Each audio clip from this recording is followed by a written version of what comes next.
Chers téléspectateurs de Malik Nafoni Web TV, bienvenue dans ce flash du mardi 13 octobre 2020. Depuis quelques jours, l'armée mène une opération de ratissage dans le secteur de Somandougou pour traquer les groupes armés qui mènent la terreur dans cette localité et ses environs. Les opérateurs de ratissage ont surtout concerné le village de Diallo, situé entre Somandougou et Oua, entre autres localités situées dans le cercle de Sévaré, en proie à des attaques d'individus armés non identifiés. À en croire des sources concordantes, un véhicule apparemment appartenant à des assaillants a été la cible d'un raid de l'armée. L'on signale l'arrestation de présumés terroristes et la saisie d'armes et de munitions. Certaines sources ont fait cas de la mort de plusieurs assaillants. Des incursions d'individus armés sont régulièrement signalées dans la localité de Somadou et ses environs. Des accrochages éclatent parfois entre chasseurs, donceaux et terroristes aux alentours des habitations ou dans la forêt.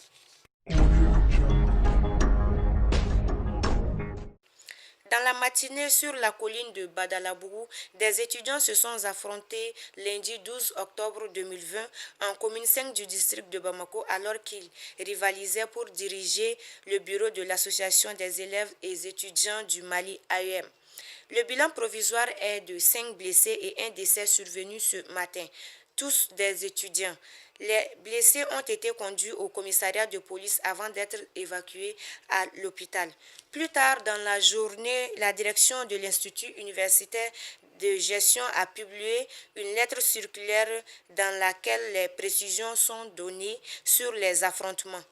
Depuis le mercredi 7 octobre, l'Institut universitaire de gestion UG est le théâtre d'une série d'affrontements entre des bandes armées de l'UG et d'autres facultés. Cette situation s'est particulièrement aggravée ce jour 12 octobre 2020, puisqu'il a été enregistré des tirs à balles réelles et des blessés, indique le document. L'UG annonce également la suspension de l'ensemble des activités pédagogiques et administratives pendant 72 heures. Cela en attendant que des positions soient prises pour assurer la sécurité des travailleurs et des étudiants.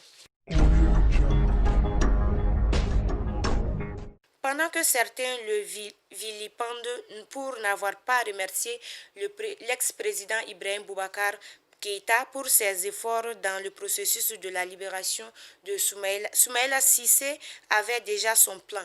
Il a téléphoné dimanche dernier au président de la République sortant Ibrahim Boubacar Keïta pour non seulement s'enquérir de son état de santé, mais aussi le remercier pour ses efforts en faveur de sa libération.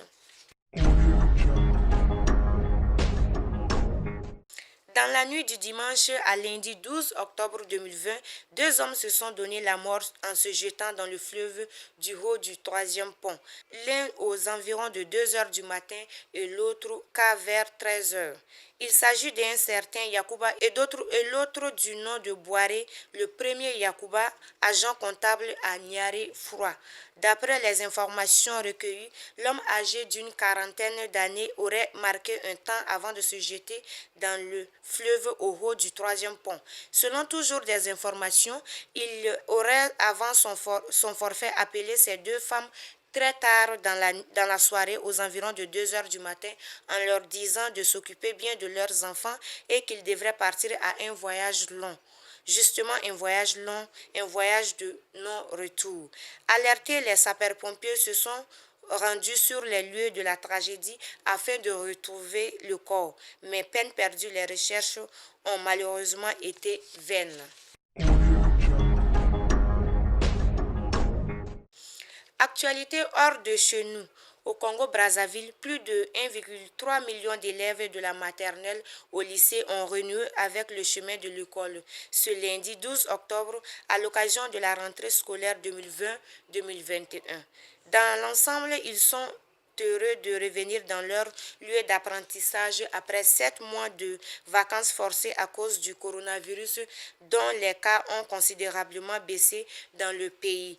Mais leur joie est quelque peu anéantie par les tracasseries dans les transports.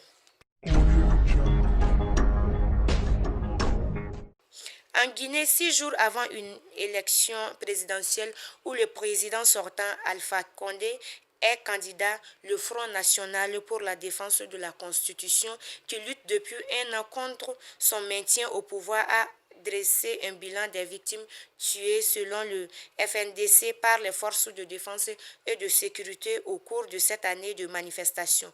Un bilan de 90 morts contesté par les autorités. Mesdames et messieurs, c'est la fin de ce flash d'information. Merci de l'avoir suivi et bonne suite de programme sur notre chaîne Malik Web TV. Merci.